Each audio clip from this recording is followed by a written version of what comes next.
आता एक महत्त्वाची बातमी, युक्रेन नंतर आता तैवानचा नंबर लागतो की काय अशी भीती निर्माण झालेली आहे। याचे कारण आहे तैवानवर चीनची दादागिरी।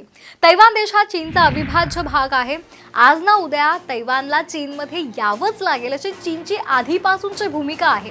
युक्रेनवर युद्ध घोषित केल्यावर जगाचं लक्ष रशिया युक्रेनकडे असताना चीनचे जे आक्रमक उद्योग आहेत ते आता सुरू झालेले आहेत। चीनच्या शेनयान J-16 फायटर विमानांनी तैवानच्या हवाई संरक्षण क्षेत्रामध्ये आता घुसखोरी केली आहे। प्रत्युत्तरादाखल तैवानने सुद्धा आपली लढाऊ विमानं या प्रदेशाकडे पाठवली असून मिसाईल सिस्टीम तैनात केली आहे। तैवानचं नियंत्रण असणाऱ्या बेटांच्या ईशान्य भागामध्ये चीनच्या घुसखोरीची माहिती संरक्षण मंत्रालयाने दिलेली आहे। चीनने याआधी सुद्धा असे प्रकार केलेले आहेत। चीनची विमानं सातत्यानं हवाई क्षेत्रामध्ये घुसखोरी करतात। आतापर्यंत चीनकडून 40 लष्करी विमानं पाठवण्यात आलेली आहेत।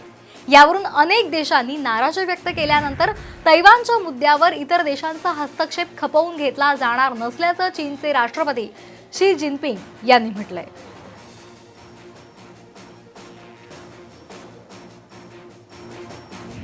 तर आता आपण पाहतोय युरोपानंतर आता आशियावर सुद्धा युद्धाचे ढग पाहायला मिळत आहेत। कारण आता चीन हा आक्रमक भूमिका घेत असून चीनचे लढाऊ विमानही तैवानच्या आता हद्दीमध्ये आलेली आहेत। चीनच्या शेनयान J-16 फायटर विमानांनी तैवानच्या हवाई संरक्षण क्षेत्रामध्ये आता घुसखोरी केलेली आहे आणि प्रत्युत्तरादाखल तैवानने सुद्धा आपली लढाऊ विमानं या प्रदेशाकडे पाठवलेली आहे।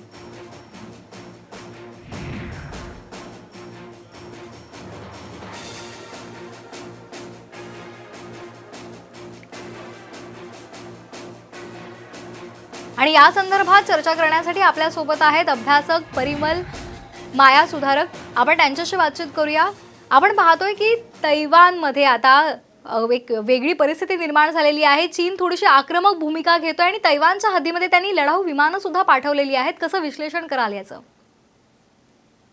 तैवानच्या बाबतीमध्ये चीनची भूमिका ही सुरुवातीपासूनच आक्रमक आहे आणि या प्रकारच्या कारवाया चीन तैवानच्या बाबतीत अधूनमधून करत असतो की तैवानच्या हवाई हद्दीमध्ये आपली लढाऊ विमानं पाठवणं, आपली लढाऊ जहाजं पाठवणं आणि त्यातनं तैवानच्या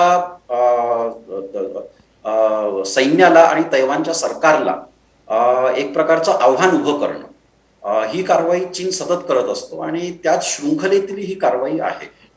आपण बघितलं की ज्याप्रमाणे संयुक्त राष्ट्र सुरक्षा परिषदेत भारताने मतदान केलं नाही युक्रेनच्या मुद्द्यावर, त्याचप्रमाणे चीनने सुद्धा मतदान केलं नाही। म्हणजे चीनने असा एक संदेश देण्याचा प्रयत्न केला की आम्ही रशियाच्या बाजूने अगदी ठामपणे उभे नाही। मात्र त्याच वेळेस तैवानच्या हवाई हद्दीमध्ये लष्करी विमानं पाठवून चीननं दुसरीकडे असाही संदेश देण्याचा प्रयत्न केलेला आहे की आम्ही तैवानचा मुद्दा विसरलेलो नाही।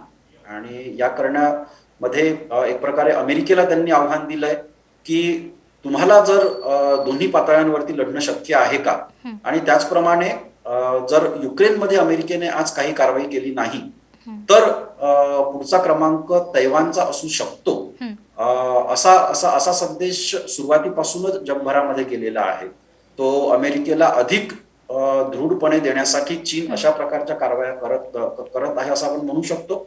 पण आता या स्थितीला चीन खरोखर तैवानवरती ताबा मिळवण्यासाठी मोठी कारवाई करेल याची शक्यता फार कमी आहे।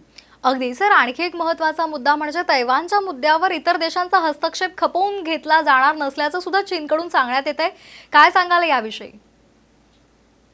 तैवानच्या मुद्द्यावरती इतर देश म्हणजे विशेषतः अमेरिकेचा हस्तक्षेप असं चीनला म्हणायचं असतं, कारण तैवान आणि अमेरिका यांच्यामध्ये विशेष संरक्षण करार झालेले आहेत आणि त्यानुसार तैवानवरती जर चीनने कोणत्याही प्रकारचा हल्ला केला तर तैवानच्या रक्षणासाठी अमेरिकेला आपलं सैन्य पाठवणं आणि तैवानला सर्व प्रकारची लष्करी मदत पुरवणं आवश्यक ठरणार आहे। कारण अमेरिकेच्या काँग्रेसने या प्रकारचे ठराव यापूर्वीच मंजूर केलेले आहेत आणि तैवान आणि अमेरिका यांच्या दरम्यान अनेक संरक्षण करार सुद्धा आहेत।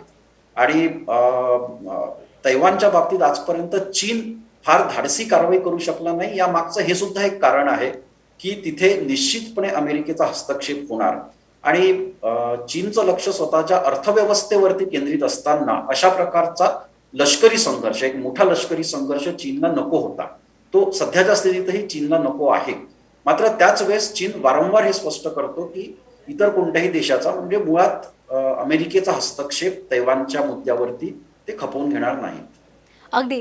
सर, पण आता आपण पाहतोय की युरोपमध्ये बऱ्यापैकी आता अशांतता निर्माण झालेली आहे आणि याचा थोडासा परिणाम हा आशियावर सुद्धा होताना दिसतोय. आणि जर चीननं आता अशा पद्धतीची आक्रमक भूमिका घेतली आणि जर हवाई हल्ला केला तैवानवर, तर आशिया खंडामध्ये सुद्धा अशांतता निर्माण होईल. त्याविषयी काय सांगाल? आशिया खंडामध्ये, विशेषतः पूर्व आशियामध्ये आधीपासूनच अस्वस्थता आहे. ती अस्वस्थता अशांततेत सुद्धा बदलू शकते. मात्र यासाठी चीन युरोपमधली परिस्थिती किती चिघळते आहे हं. त्याचा विचार करेल, त्याची वाट बघेल.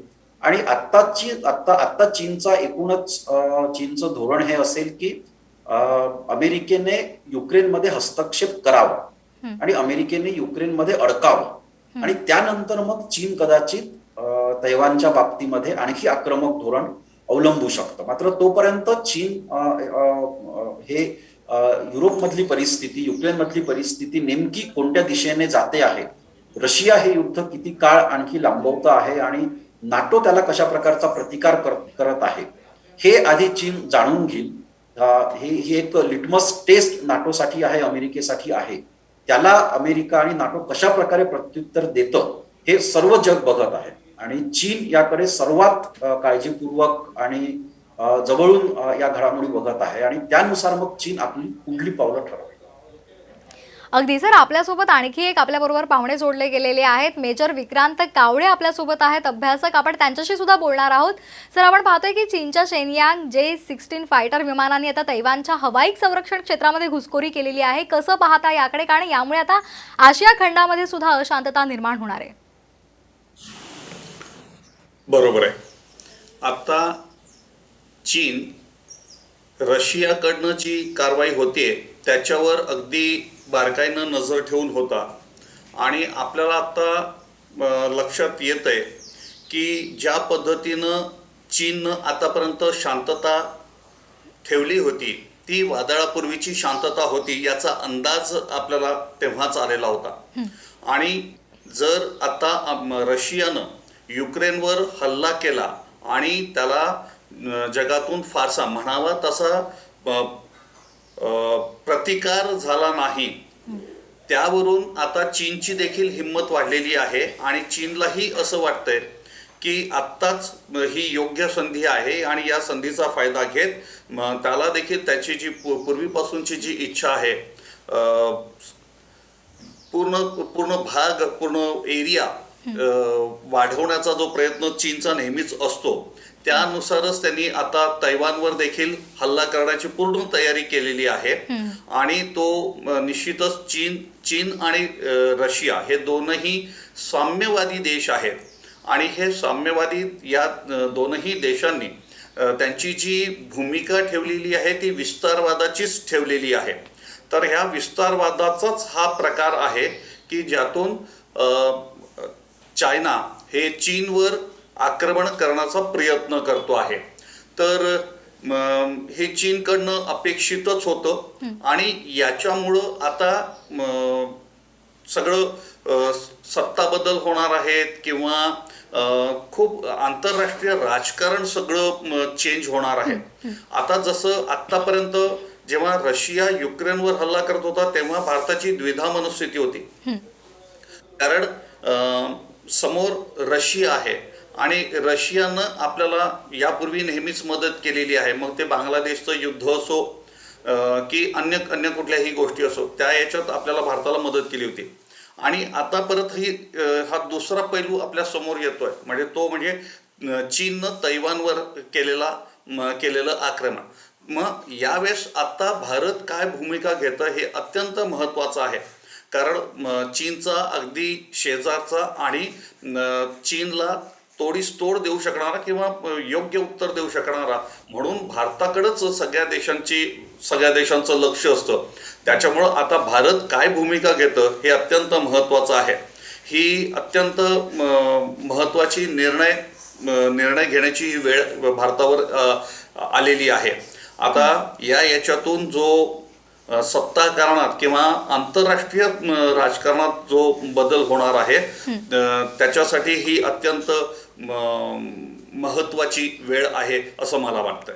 अगदी म्हणजे निर्णायक स्थिती आहे भारतासाठी आणि आता भारत यामध्ये कशा प्रकारे भूमिका बजावतं हे पाहणं महत्त्वाचं ठरणार आहे. आणि आपण पाहतोय आताची महत्त्वाची बातमी, आता युक्रेन नंतर तैवानचा नंबर लागतो की काय अशी भीती आता निर्माण झालेली आहे. कारण याचं कारण आहे तैवानवर चीनची दादागिरी. तैवान देश हा चीनचा अविभाज्य भाग आहे. आज ना उद्या तैवानला चीनमध्ये यावंच लागेल अशी भूमिका चीनची आधीपासूनच आहे. युक्रेनवर युद्ध घोषित केल्यावर जगाचं लक्ष रशिया आणि युक्रेनकडे असताना आता चीननं आक्रमक व्हायला सुरुवात केलेली आहे. आणि या संदर्भात आपण चर्चा करत होतो. आपल्यासोबत आहेत मेजर विक्रांत कावळे, जे अभ्यासक आहेत. सर, आता तुम्ही चीनची नेमकी भूमिका काय असेल याविषयी सांगितलं, पण आता ही चीनची दादागिरी जर मोडीत काढायची असेल, चीनवर जर आता कंट्रोल ठेवायचा असेल, तर त्यासाठी आंतरराष्ट्रीय पातळीवर कुठल्या प्रकारची पावलं उचलली जातील? आता जी परिस्थिती निर्माण झालेली आहे त्या याच्यात दोन साम्यवादी देश आक्रमक झालेले दिसत आहेत. आणि आता जसं अमेरिकेनं सांगितलं होतं की तैवानला पण आम्ही सुरक्षा प्रदान करू, त्याच्यानंतर तैवानला पण देऊ आणि युक्रेनला पण देऊ, असं दोघांनाही त्यांनी आश्वासित केलं होतं. पण आजच्या घडीला आपल्याला जे दिसतंय की ज्या प्रकारे तैवानला युक्रेनला जी मदतीची अपेक्षा होती ती मिळताना दिसत नाहीये. तर आता इथे परत तैवानबाबत काय होईल हा एक मोठा संभ्रम निर्माण झालेला आहे. आणि मला वाटतं चीननं त्याच गोष्टीचा फायदा घेत तैवानवर आपली जी आक्रमणाची जी तयारी आहे ती त्यानं पुढे रेटलेली आहे.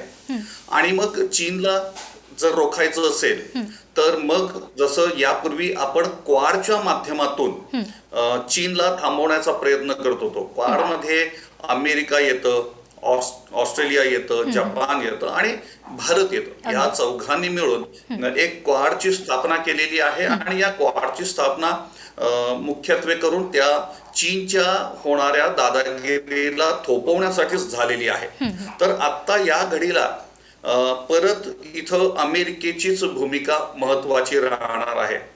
ज्या प्रकारे युक्रेनच्या बाबतीत अमेरिकेनं स्ट्रॉंग भूमिका घेतलेली नाही, तर आता चीनच्या बाबतीत पण अमेरिका कितपत स्ट्रॉंग भूमिका घेतं हे पाहणं देखील अत्यंत महत्वाचं आहे. आणि हे आता एकदम सांगणं थोडंसं धाडसाचं होईल, पण ह्या सगळ्या चर्चा आणि आपापसातली खलबतं ही निश्चितच सुरू झालेली असणार आहेत. आणि त्या याच्यात आपण पुढं काय करायचं हे थोडं हळूहळू पुढे येणार आहे. अगदी निश्चितच. म्हणजे भारतासाठी हा काळ फार कसोटीचा असेल आणि त्याचबरोबर कुठल्या प्रकारचा निर्णय योग्य राहील हे सुद्धा भारताला नीट पाहावं लागणार आहे. सर, धन्यवाद आपण आमच्याशी बोलल्याबद्दल. आणि त्याचबरोबर परिमल सर, धन्यवाद आपले सुद्धा की आपण आम्हाला प्रतिक्रिया दिल्याबद्दल.